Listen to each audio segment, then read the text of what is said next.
Rain poured heavily that night, turning the streets into rivers of mud. People hurried past, umbrellas shielding them, cars splashing water as they sped through. But in the corner of a wealthy neighborhood, under the iron gates of a mansion, a young girl stood shivering, soaked to the bone.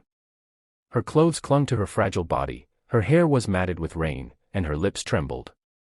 She had nowhere else to go. Her name was Alina. Just 16, yet life had stripped her of innocence too soon. Her parents had passed away in a tragic accident 2 years earlier, leaving her at the mercy of distant relatives. But those relatives saw her as a burden. They treated her worse than a servant, until one night they locked her out, telling her never to return. Since then, Alina had been roaming the streets, searching for food in trash bins, sleeping under broken bus stops, and praying for some miracle to rescue her. That night, the storm was merciless. She wandered into the rich part of town, where giant houses stood like castles. Her eyes caught sight of a small wooden doghouse inside the yard of a grand mansion. The doghouse looked warmer and drier than anywhere she had slept in weeks. She pressed her face against the gate, hoping no one would notice her. Finally, with trembling hands, she pushed the bell.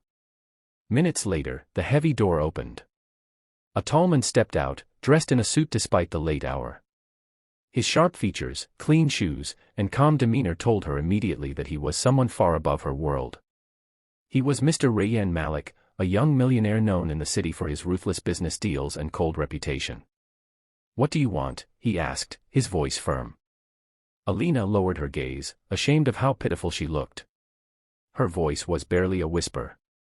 "Please, can I sleep in your doghouse tonight? I won't cause trouble. I just need shelter from the rain." For a moment, silence hung in the air.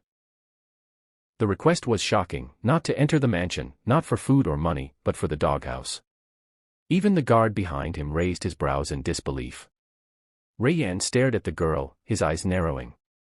He had seen beggars, scammers, and thieves who knocked on his gates before, but never had anyone asked to sleep in a place meant for an animal. Something about her sincerity, her trembling voice, and her desperation pierced through the walls he had built around his heart.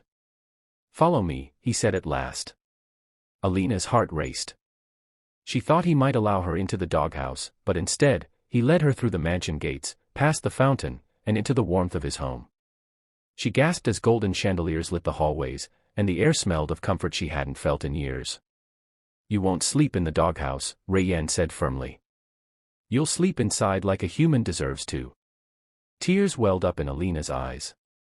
She fell to her knees, thanking him over and over. For the first time in so long, someone saw her as more than a burden. But this was